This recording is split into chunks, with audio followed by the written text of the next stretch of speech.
Good afternoon, ladies and gentlemen. My name is Clay, and I am the Bucks Believer. On March 19th, the Milwaukee Bucks traded DJ Augustin, DJ Wilson, a 2021 first-round pick, and a 2023 first-round pick to the Houston Rockets for PJ Tucker, Rodions Kurucs, a 2021 second-round pick, and a 2022 first-round pick.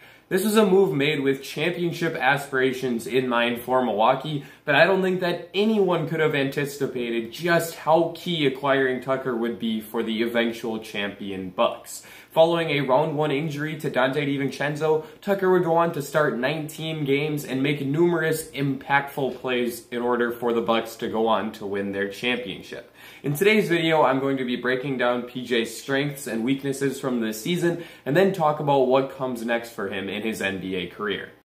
Let's start by touching on a few of PJ's strengths. The first and most obvious of the pluses in PJ's game is his defense, and his capabilities on that end of the court were on full display throughout the playoffs as he was asked to guard numerous All-Stars and did about as good of a job on them as you could possibly expect from a 36-year-old. PJ left his heart out in every single game of the playoffs, and that started in the first round against the Miami Heat, where Giannis Antetokounmpo was the primary matchup on Heat superstar Jimmy Butler, but whenever the Greek Freak was out of the game, Tucker was asked to take on that matchup, and he did just as good of a job as Giannis guarding Butler. He did a great job of getting physical and not allowing Jimmy to get any space to get off easy jump shots.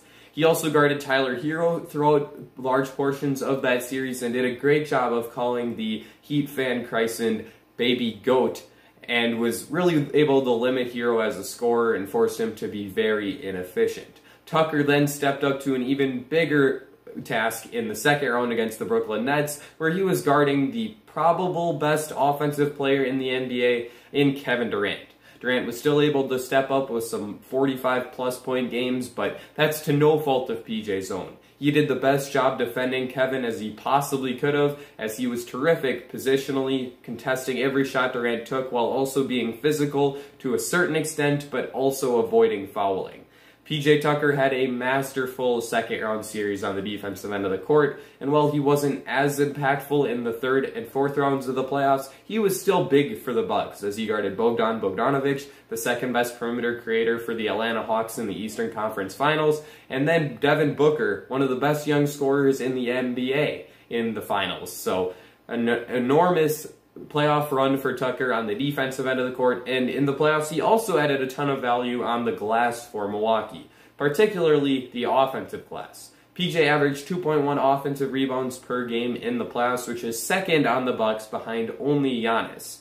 Tucker was particularly fantastic in the Eastern Conference Finals and NBA Finals, where the Hawks and Suns were hiding their worst defensive players on PJ throughout the series. Those worst defensive players were small guards like Trae Young, Cam Payne, and Chris Paul, and so Tucker was able to bully those guys, get inside, and come away with key offensive rebounds that allowed the Bucks to win the possession battle.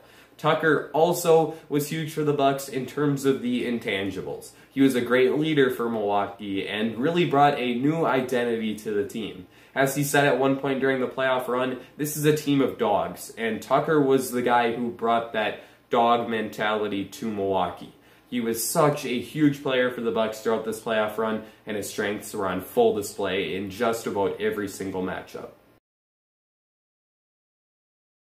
While PJ Tucker is a fantastic role player because of his strengths, he is certainly not a player without weakness. His game on the offensive side of the court is particularly flawed, as he has extreme offensive limitations that prevent him from being anywhere near a plus on that end. Tucker is completely incapable of creating a shot, either for himself or teammates, and he rarely even dribbles. His role on offense is pretty much to just sit in the dunker spot and finish layups, or to sit in the corner and knock down catch-and-shoot three-pointers. Unfortunately, PJ can't even do that at as high level as he used to, as his three-point efficiency this past year was just 33.6%, which is his worst marking in 5 years. Tucker's offensive game is a real limit to how impactful he's able to be, but his defense usually outshines that. The one area of his defensive game that I could nitpick a little bit is the fact that he has a very high foul rate. In the postseason, he averaged 4.1 fouls per 36 minutes, which was the highest of any real rotation player for Milwaukee, But overall, I can't critique too much of what Tucker does on the defensive end of the court because he's so good and so impactful. At the time of the PJ Tucker trade, numerous people around the NBA wrote it off as a desperate team acquiring a washed-up, end-of-the-bench type player. However, they couldn't have been more wrong, as PJ played a huge role in the Bucks championship run and was probably the single biggest acquisition made at this trade deadline in terms of impact. Because PJ Tucker was able to so drastically exceed any expectation anyone could have had for him when Milwaukee made the trade with Houston, I'm going to give this season for PJ Tucker an A-. Now that we've discussed what last season looked like for PJ Tucker, I think it's important that we think about what happens next for the wing out of Texas. Following the conclusion of the 2020-2021 season, Tucker's contract expired and he became an unrestricted free agent. However, the Milwaukee Bucks have full bird rights on Tucker because they acquired him in a trade from the Rockets, who had had him on their roster for 3 or more seasons, so the Bucks are able to sign him to any contract that is required, even though the Bucks are already over the salary cap. Now the question is what type of contract Tucker will command.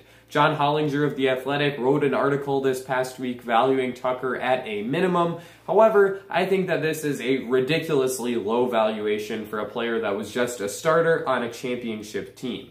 I think that Tucker's value is closer to $5 to $7 million annually, even if he is already 36 and on the downward slide of his career.